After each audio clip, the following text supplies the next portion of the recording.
Ward by J.C. McRae, a production by Parahuman Audio, performed by a cast of fans and volunteers. Please visit parahumanaudio.com to learn more. Thank you and enjoy.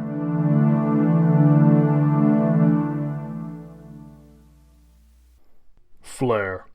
Interlude 2. Long coat, long hair, just got through the door, has a gun, Crystal Clear said, thumb on the button of his walkie-talkie. The reply from the officers was almost impossible to make out.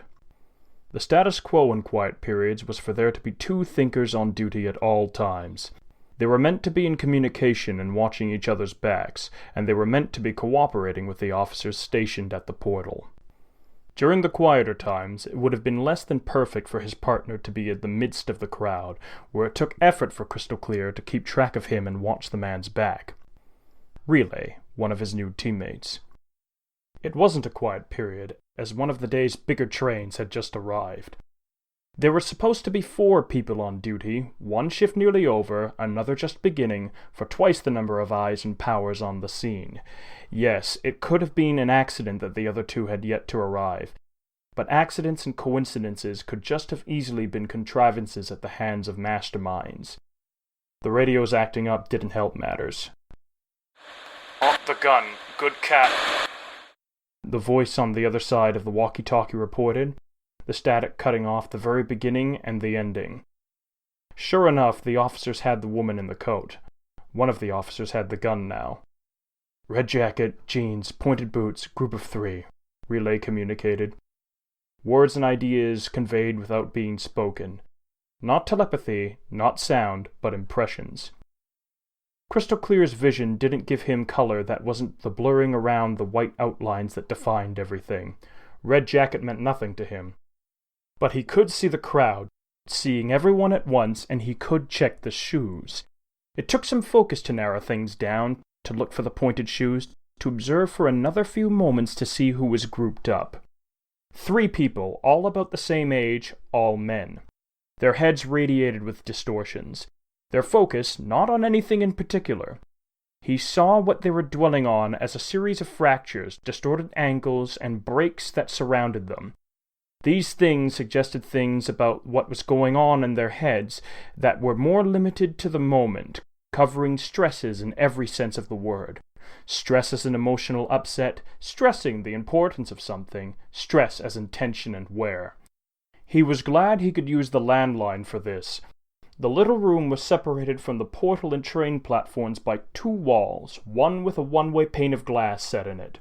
The third wall was open, so he was free to step outside and be in the thick of things within seconds, without having to worry about doors or counters. Beside him was a phone and a computer he hadn't bothered to fiddle with. He couldn't see the contents of the screen without pulling a crystal from his face. He hit the button for channel 1 on the phone, then picked up. "Relay reports there's 3 people incoming. He's got a low-level bad feeling about them. They seem stressed to me. Not an imminent threat. You might want to pull them out of line and have a chat. One in the lead has a red jacket, pointed shoes. I'll give you more information on their positions once they're settled in line." "Got it. Thank you, Crystal Clear." "Let us know if you need anyone to sit in," he said. "Will do." He was aware as heads throughout the crowd turned, their focus shifting to Relay, to the train, to the officers. For most, the light around them refracted into kaleidoscopic structures, cone or beak-shaped, pointed this way and that. At the ends farthest from the points of focus, the open ends of the cones splayed out into nimbuses, auras, and fractures. He had been one of them a year ago, a refugee stepping off the train to enter Earth Gimel, finding his luggage, walking up the short set of stairs to the desks where people clustered in families and groups of friends, rather than in single file. They would be interviewed, they would be given temporary identification, and they would get their packages with information and resources. Unlike many of them, he had waited nearly 6 months for access, because he'd been open about the fact he had powers. A mistake, because they had wanted to be careful. It had meant he needed weeks and months of screens, of interviews and background checks, while other people passed through. It wasn't the first time something like that had happened, where he had taken too long to put the pieces together. All thinkers had their weaknesses and catches, all powers probably, but thinkers were what he was most familiar with, and thinkers almost always had their issues with the mind. The problems of the mind were difficult to identify and fix because they were so invisible, and the tools for diagnosis were often what part of what was broken or altered. He had taken a considerable length of time to figure out the nuances of his power, too. The most obvious aspect was that he could see through walls, but he lost the ability to see and understand people, to see their faces, or easily grasp the clothes they wore. There was so much more to it, and he was learning more of it every week and month. The colors meant things, and he had only worked out the blues and the reds, other colors separated from the white at times. There were a lot of greens in the crowd and along the station, pulling away from the outlines. He had ideas about what they meant, but he couldn't say anything with confidence. The fractures and formations and distortions around people were another part of it. There were elements to the way things broke up and distorted that had deeper meaning, things he didn't understand in a way he could explain, but which made it easy for him to relate one personality and personality type to another familiar one. The portal took up much of the station in front of him. His multifaceted senses covered the tract of Gimel surrounding the portal and the areas of Bet on the far side. His view encompassed the surroundings on the other side, the people, the terrain, and the different colors that bled out from the sharper white outlines. "You're in the weeds," Relay communicated. Crystal Clear lifted his walkie-talkie to his mouth. "Weeds?" "Not entirely with us. Lost or in a bit of a daze." Crystal Clear looked out beyond the portal. At the people amassed around it, human-shaped outlines with the outlines of clothes, blurs smearing around the white lines, their heads replaced with fractured, kaleidoscopic messes. A large group were in eerie unison, singing together possibly, or chanting. "Yeah," he replied, one more word for what others would perceive as a one-sided conversation. It was his perpetual reality, to be mundane or to be lost. The knowledge out of his reach, there if he could find out how to reach for it or connect it. He focused more on the crowd. His difficulty wasn't in tracking everyone so much as it was finding the right angles. He didn't have eyes with his power deployed like this, and he wasn't limited to one point of view. He set about making sure he could investigate everyone and their carry-on baggage without anyone being hidden with their outline closely matching someone they were standing in front of or behind. He didn't move his head as he looked back, up the stairs and out at the loosely organized lines of people. The trio had joined the line. He used the phone. 3 people Relay wanted you guys to keep an eye out for just joined the line. They were behind a shorter elderly couple. One of them's agitated." "Thank you, Crystal Clear," the voice on the phone replied. While more of his focus was dwelling in that direction and area, making sure he was seeing everything from the necessary angles, he became aware of 2 people who others were paying a great deal of attention to. One of them was tall, somewhat muscular, but what stood out was the storm of fractures around his head, overlapping without connecting to one another. A crown of thorns, fashioned from something that looked like especially precise breaks in glass or deep-etched frost. The other was smaller, hunched over. She was almost the opposite, the breaks vague, crackling out to reach like a whip, aimed at nothing in particular. He used his walkie-talkie. "I think our relief just turned up. Making my way to you." Relay and the 2 individuals reached Crystal Clear's booth at the same time. Crystal Clear stepped out, aware of the number of people who were turning to look. He tried to keep an eye on the crowd. Relay made the introductions. "Crystal Clear, this is Big Picture, and this is Ratcatcher." "Hello," Big Picture said. More tight loops of breakage encircled his head, rapid fire as he turned to look at Crystal Clear, and the loops bled like purple watercolor paint. "Hello," Crystal Clear said. "Hello, we're the reinforcement," Ratcatcher said with a heavy lisp. "You're new to Foresight?" Big Picture asked. "I am," Crystal Clear said. "Only positive so far." "I thought about joining," Big Picture said. "I decided it was better to wait until things settled down. For now I get paid for this. I keep it simple." "Yeth, simple is good," Ratcatcher said. "I like the costume," Big Picture said. Crystal Clear touched the tunic portion of his outfit. It wasn't anything like he'd worn with the Norfair neighborhood heroes. A single shoulder pad, a piece of cloth forming a kind of shawl or mantle as it extended from one corner of the shoulder pad near his heart, over his shoulder, and around to the back corner of the shoulder pad near his shoulder blade. The shoulder pad, the armor at his wrists, and the armor around his legs had chunks of crystal closely matched to the crystal that he naturally produced. Lightweight as armor went, limited to a few pieces that were as decorative as functional, but it was still armor. A band of metal ran along his chin's edge, and that took some particular getting used to. "Appreciated," Crystal Clear said. It was odd to reply when he was only aware of the outlines of the outfit. He had seen it in the mirror when he had been getting ready, but the memory felt faint, and he had yet to see how put together he looked with the crystals at the upper half of his face. "I'm gonna go get back to work," Relay said. "I'll be in communication." Crystal Clear returned to his seat. Big Picture stood out in the open, his arms folded. Ratcatcher joined Crystal Clear in the booth, sitting on the counter by the phone. "What do you do, Crystal Clear?" Ratcatcher asked. "I see through walls. I can see contraband." "I can too," Ratcatcher said. "I see small things, wherever they are." "We might be redundant then." "Redundancy can help," Big Picture said. "Can you share your power, Big Picture?" Big Picture turned his head. Crystal Clear wished he could see the big guy's face. Knowing if the guy was frowning or smiling would help a great deal. "It's redundancy," Big Picture said. He made a sound, almost a laugh. "Everything I want to focus on, I clone my brain and my mind.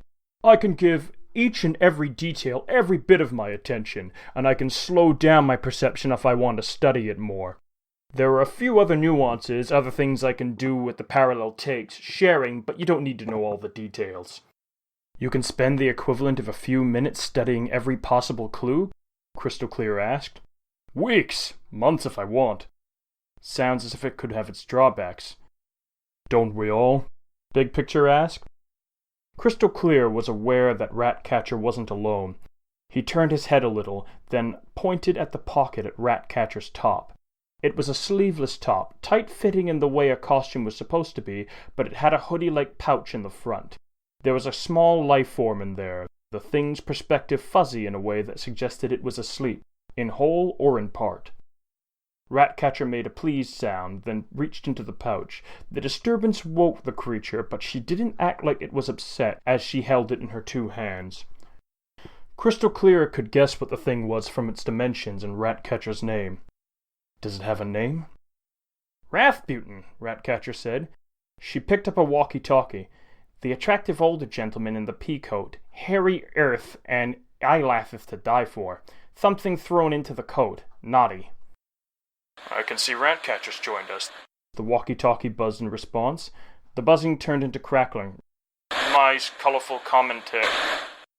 "Radio's garbage today," Ratcatcher observed. "It is." "I'm sorry we're late," Big Picture said.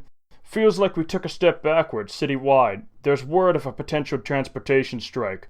Our usual bus driver didn't show. We had to wait for the next. Construction sites between NYC and Boston are locked down. They aren't doing anything except getting in the way." "Feels like we should be out there, not here," Crystal Clear said. "I know that feeling. It's often a trap." Crystal Clear turned toward Big Picture. "I joined the military before I got powers. I was thinking something similar when I did, that things at home were shit, but I needed to be out there. We didn't fix anything out there, and we came home to find things were worse." Crystal Clear was going to reply, but he was interrupted by the lisping young woman. "Buxom lady stepping off the train," Ratcatcher said. "Bra that doesn't fit. Run in her stocking. Cavity search, if you please." "This isn't you being funny again, Rat?" Big Picture asked. "I'm being good, thank you very much." Crystal Clear looked. There was something suspended in the middle of the blur that was the woman. He held up his walkie-talkie. "Seconding Ratcatcher on this one. She's got something stowed." "I see her," Relay communicated. "Noise surrounding her is similar to a few others we spotted earlier." "I remember," Crystal Clear said, through the walkie-talkie. He'd noticed, but he hadn't been sure how common it was or how much of a thread ran through it all until he'd had it point out. That weakness of his again. There have been one or two of these small-time smugglers on every train all day. Big Picture said, it might be worth checking what's going on in Bet. Could be a gang, strong-arming people into going through, or offering a head start in Gimel if they'll smuggle something through. It might not go that well, Crystal Clear said. Too easy to get sucked in right from the start, and not being allowed to leave once you've made that delivery. The ugly kid with the runny nose hath clutter in his bag, Therinth. Hacking. The radio crackled. Big Picture picked up his walkie-talkie. The woman with him isn't his mother either. Better have them get picked out of line and taken away for an interview. The radio crackled with the affirmative. Slowly, the train and the platform emptied. They kept an eye out for the drugs, for the violence, for the people who were especially angry or scared. One of the train cars remained filled. Crystal Clear looked through and saw the people within sitting calm, not reaching for their things. "What's the status of Car 5?" he asked. "There are a few guns in there." Ratcatcher pulled the keyboard closest to her. She typed and then responded, "Special Cath, VIP. They've got a case 53 in there." "Well, according to the computer, escorting." "Well," Crystal Clear said. He was familiar with the name. Good to know. "Crowd is thinning out. Relay communicated? I'll go say hi." Crystal Clear watched his people sorted out. The platform emptied, and the officers on the scene did what they could to get the others moving along, helping with bags and pointing people in the right direction. "You're bleeding," Ratcatcher observed. "Me?" Crystal Clear asked. "At the corner of your eye." He checked, touching the spot in question and finding the beat of blood with his sense of touch. Sure enough, she was right. "It's a thing that happens. Doesn't mean anything. Excuse me." "Excused," she said. He touched one of the crystals that was sticking up and out of that eye socket, gripped it, and hauled it free. He could feel the glass head slide against the inside of his eyelid, the root of it hauling free of the floor of his eye socket, and he could feel the fluids inside his eyes stir. "You just made it worth," she said. "I'm fine. I never bleed for long. I try to be careful so I don't scare people, but it doesn't bother me much." "Good to know," she said. "I know all about that." He pulled it free, a foot-long block of crystal, and laid it carefully down on the counter. He blinked a few times with his one eye, noticed that Ratcatcher had taken off her mask, gray-furred and full-faced, and decided to keep his gaze averted, for privacy's sake, and because looking at her would let her see his face. He concentrated, and he produced another chunk of glass, feeling it stab from the underside of his eye and out, sliding through everything in the way without doing real damage. He was careful to shape it in his mind so there wouldn't be any sharp edges resting against his eyelid or brow. He turned to face Ratcatcher's way. "How do I look? Symmetrical?" "Yes." "Thank you," he said. "Thank you," she said, with emphasis on the you. "Why?" "Not many people look me in the face when my mask is off and keep from flinching," she said. Crystal Clear's response was cut short. "Weld wants us," Relay said. "Diplomatic thing." "Weld is asking for me," Crystal Clear said. "Good luck, guys." "We'll get to know each other, I'm sure," Big Picture said. "Good luck," Ratcatcher said. Relay was already coordinating the officers. The path that led from the platform to the intake center was being closed off, a metal shutter door sliding closed. Another set of doors were being unlocked and opened. VIPs indeed, it seemed, from what Crystal Clear could see. They were only human. Crystal Clear approached the train car, standing beside Relay. Weld and Narwhal were standing nearby. Narwhal looked rather spectacular to Crystal Clear's vision, given the emphasis on outlines and her having dressed up in very small outlined objects. "Look after them," she said. "I'll see the way is clear." "Got it," Weld said. "You would be Crystal Clear?" "Yes." "Good to meet you. I didn't think you were one of us." "Oh, I'm not. I can go from this to not this," Crystal Clear said. He was suddenly aware he wasn't sure what terminology was okay or not okay with C-53s. "That's good to hear." Closer to Narwhal than anything, then. I've heard good things, crystal clear. Foresight is lucky to have you. Thank you. Likewise with you and the Wardens. Were you around for that broken trigger incident a week and a half ago? I was, Crystal Clear said. I wasn't in a position to do much.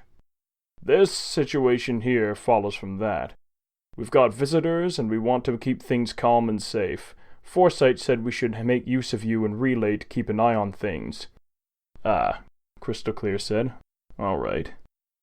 There was a pause. Are you okay to do this? Yeah, Crystal Clear said. He realized he didn't sound confident and tried again. Yeah. He wasn't sure it was all right. He'd been volunteered for something, and he hadn't explicitly been told. It was a level of disconnection from the authority that felt uncomfortably familiar and disconcerting. It made him think of his aunt. It also made him think of big-picture statements about it being better to wait. We're bodyguards and protection for the Gimel side of things. The other guys brought their own protection. The other guys? Crystal Clear thought. All thinkers had their weaknesses. Most hated not knowing things. Most, by way of how their powers gave them an edge in one respect, had a way of missing other things. Crystal Clear's vision gave him a lot, but it made some obvious things impossible to grasp. Crystal Clear's focus broadened as he tried to take in everything necessary to keep an eye on things. He looked at the crowd, noted who was reacting to the shutters being closed, and tried to keep tabs on them. He watched the other heroes, tracked the officers, and tried to wrap his head around the fractured messes that were their heads and the ever-shifting contents of those heads. Ratcatcher seemed to take to you, Relay commented. Did she? Crystal Clear asked. That's the impression I got. You don't seem to be too bothered either. She seemed like a nice kid. Weird, but good. Relay made a small sound. Don't, say that around her. She's older than you. Crystal Clear smiled, but he felt just a little anxious. There were things he had liked about the NNH group with Tempera, Lawn Scratch, and Fume Hood. Big Picture had talked about the merits of simplicity. Thinker issues. He hated being out of the loop. It constantly felt like he was, even when it was with things that pertained to himself. Sorry, Relay said. He'd apparently picked something up. It's okay, Crystal Clear said. The group was departing the train now. We'll be using the emergency stairwell, Relay said. We go upstairs, we'll find a vantage point, they'll have their meeting with the people who are already waiting there, then a few of them are going to go tour Gimel. Things are out of our hands once they do, they've been warned about that. The newcomers want to see the city they've been helping to build. I heard about some of this, Crystal Clear said. These are people from an alternate Earth? He didn't get his answer as the people approached. 3 men with their entourage, men with guns. Their heads were interesting. Leader and soldier, they were very in sync, much like the group that was still gathered outside the Bet portal were of similar minds as they chanted or sang together. They felt like an odd fit. Foreign worlders? Leaders of Earth Chite, Abrahamic theocrats. They're our guests. Hear about the people of theirs who died in the broken trigger incident. A serious subject. Crystal Clear was aware of a few other things that had come up in regard to the group, until the broken trigger had consumed everyone's attention. The discussions in the late-night media had been derailed by the deaths of the 92 individuals caught by the broken trigger. If you'll follow us, Weld said. They walked up the stairs with Weld in front and Relay and Crystal Clear toward the rear. The armed guard trailed even further behind, with one waiting at the base of the stairwell. They had a bit of distance to walk to reach the room at the top. It looked like a ballroom, with fancy curtains, a lacquered floor, and lots of empty space. A table was set to one side, and there were curtains closed that didn't stop the light from passing through. Shears, possibly, to obscure the view of the world outside, or perhaps more importantly, to obscure those on the outside from seeing those within. People were seated at the table already, paperwork around them. The one closest to the door was a serious-looking woman, slender, in a blouse and a skirt that highlighted how narrow she was, the belt of her skirt cinched at the waist, emphasizing her figure. She had a lot of anxiety that the refugees departing the train had had, but she didn't show it in how she sat or how she moved as she stood to greet the men. Sierra Kelly, Relay communicated. Board member of Rock Bay Reconstruction Group. That's one of the biggest construction firms with its roots in Brockton Bay. She's a candidate for mayor of the megalopolis, but she's not expected to win. Forsyth thinks she has her hat in the ring for other reasons. Access, possibly. We know she has ties to organized crime, if you couldn't guess from her background in Brockton Bay. She doesn't necessarily know we know. Next were a couple, male and female.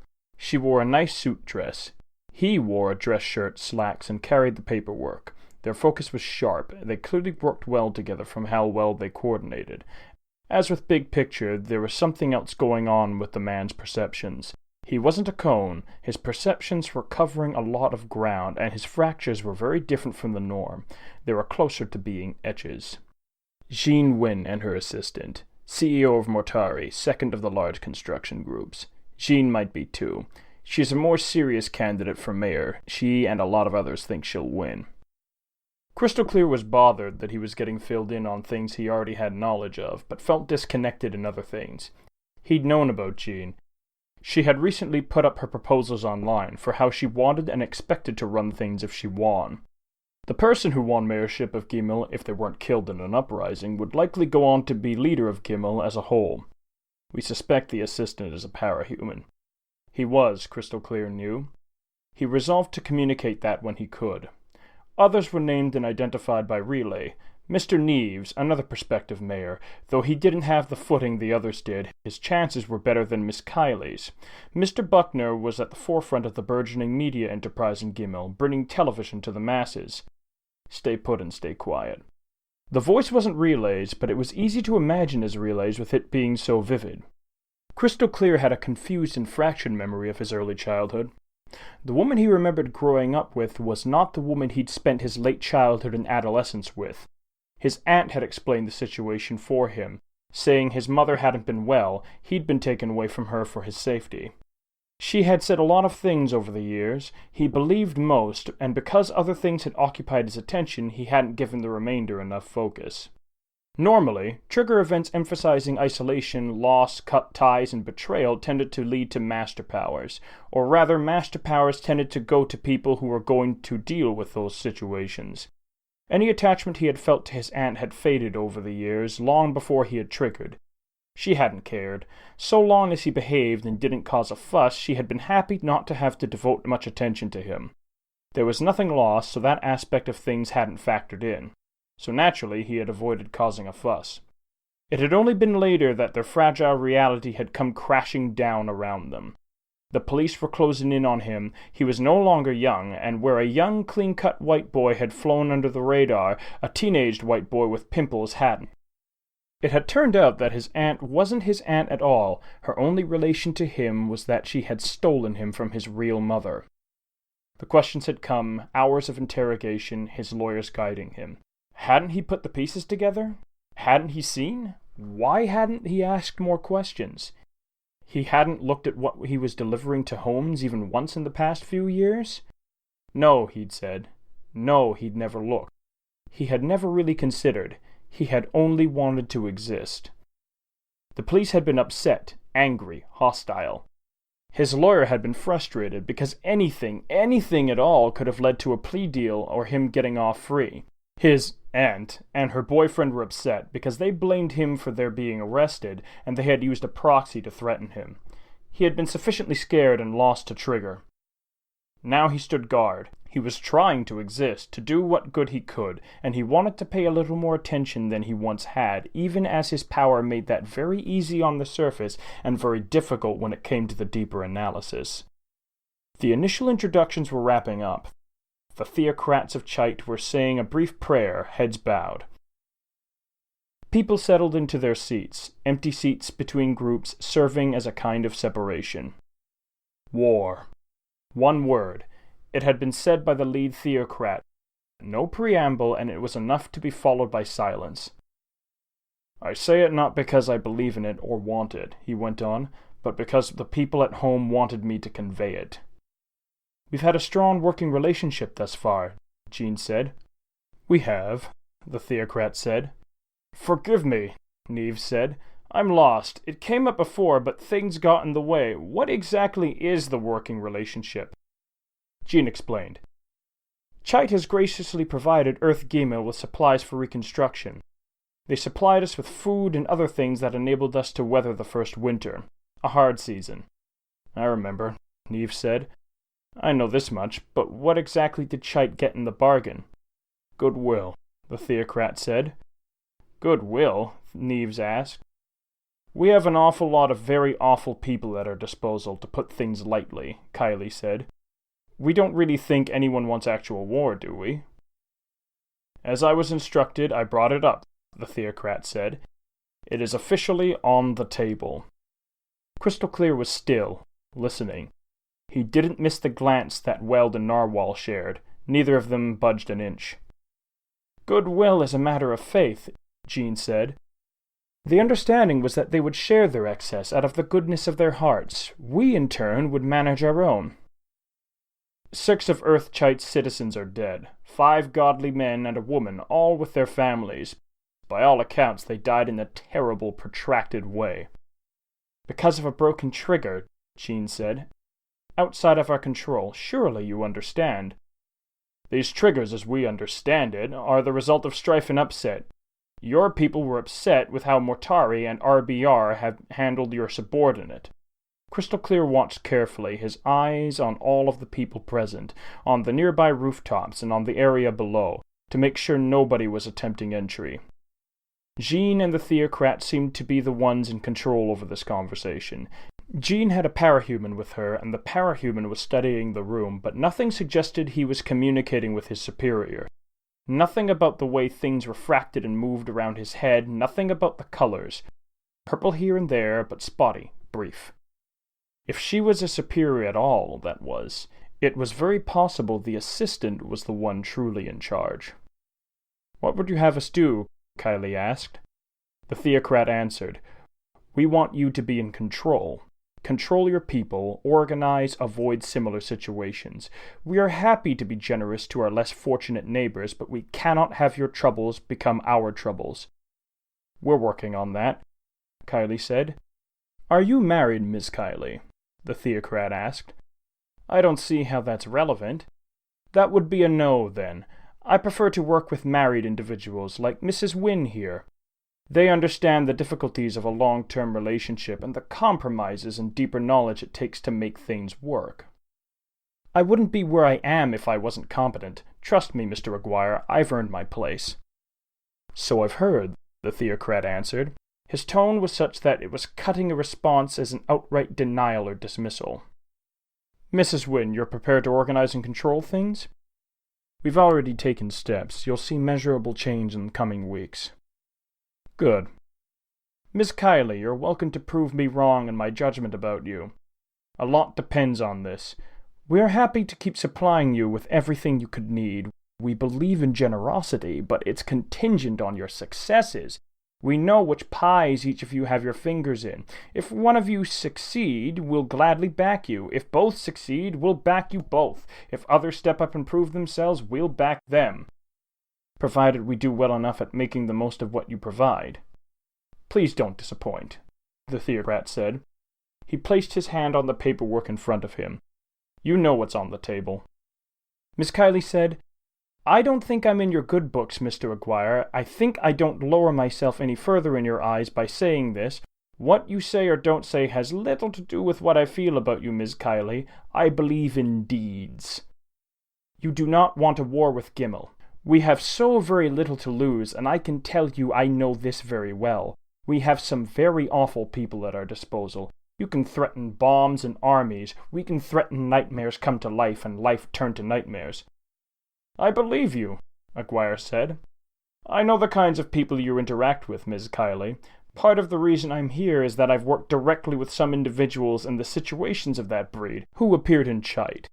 I wish I could say with confidence that I could make the people I report to believe the same. They would need to see it with their own eyes, and by then it would be too late. That's possible, Kylie said. I've laid out what the people in charge believe. I can report your feelings on this and come back another day, but I don't think this is liable to change. We want security, you want supply. Succinctly put, Jean said. Tell me what you would need if we were to extend good faith and renew supply for your construction. Construction is stalled, transportation is stalling, crime is surging, Neve said. Which are things we'll get a handle on, Jean said tersely. Yes, please, let's talk supply. Concrete, lumber, and food to start with. Let me see. Paperwork, papers. Thank you, Charles. The discussion continued. Crystal Clear held his tongue, but he could see the way the constructions around the other parahumans' heads were operating, the cracks that were forming and gathering, and the bleeding of the colors. Blue-green tints for many.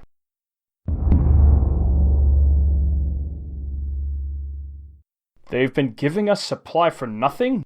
Neves asked, raising his voice. You idiots! You've profited off their so-called generosity, but you've been selling us out! They were going to look for a foothold whatever we did, Jean said. They wanted security, and that wouldn't change whatever we did. Allowing them to help provided some of that security. It provided them leverage and the impression that they have a say on how Gimel is run. They do have a say. They're our neighbors, and they outnumber us, Kylie said. She sounded tired. The theocrats had departed. The people had changed seats to sit closer together. Jackets had been removed and hung on the backs of chairs, waters and coffees obtained. The discussion continued, on a different front. A scattered small group of people trying to find a way forward against a very large, united group. The argument continued, heated, terse. Standing around the edges of the room, the parahumans exchanged looks, then walked over to where the coffee and water was being supplied. What do you think? Weld asked. Narwhal stood beside him. Jean has been in contact with Chide for a long time, Relay said. Since Gold Morning? Her assistant is parahuman, Crystal Clear said. Something about the way his head is put together. Thinker. They may have been communicating, maybe not. Kylie was communicating with people throughout. Earpiece, Relay said. You didn't see? Heads and surrounding objects get murky, Crystal Clear said, his voice quiet. We asked you two here for a reason, Narwhal said. You have strong backgrounds, and people see you as trustworthy. Foresight is taking on a role as the warden's adjunct, Wells said. A discreet role. You want us to be your watchdogs, Crystal Clear said. They're keeping too close an eye on the wardens themselves. We could use observers and more covert operatives. Watching them? Crystal Clear asked, tilting his head toward the window. He tilted his head toward the table. Or watching them? That you asked proves we were right to ask, Weld said. Crystal Clear bit his tongue. His instinct was to say Weld was wrong, that he was the wrong person. He missed critical things by a consequence of his power being what it was. He joined the NNH to change things, to be a real piece in something greater rather than a cog in the machine, and that had fallen to pieces. But by saying all of that, he would be relegating himself to big-picture, small-picture view of the world, subsisting, looking after refugees, doing small things instead of what he'd hoped to do with the NNH. He would be saying he didn't have what it took.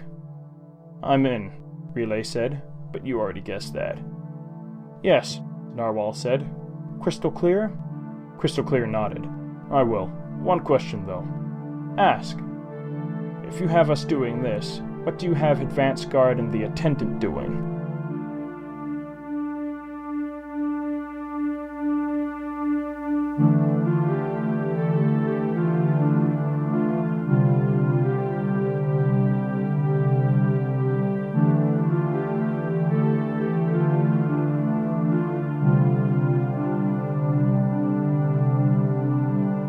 This was a production of Ward by Parahuman Audio. Ward and the Parahuman stories are written and owned by J.C. McCrae. You can find the original text and support the author at parahumans.net. For more of the Ward audiobook, as well as other community works, please visit parahumanaudio.com. Music for this chapter was by Eric Toribio. Find out more at erictoribio.com. Editing by Elliot Diebold. Narration by Traderman. Find more of their work at our website. Thank you for listening.